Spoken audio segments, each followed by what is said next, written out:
Sa lawak ng karagatan, kaya nitong magbigay buhay sa lahat ng nilalang, kabilang na ang tao. Ito rin ang sumasalo sa dumaraming basura ng iba't ibang lugar sa mundo.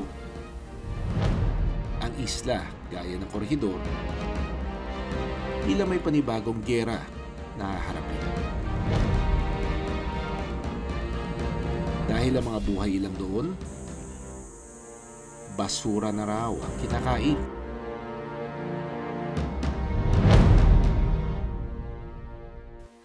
Sa tone-toneladang basura, apektado ang lupa at tubig. Yung hangin, kapag manggagaling doon sa norte, papunta dito sa Corregidor, dala niyan yung mga basura. You will see them lining up here in this area.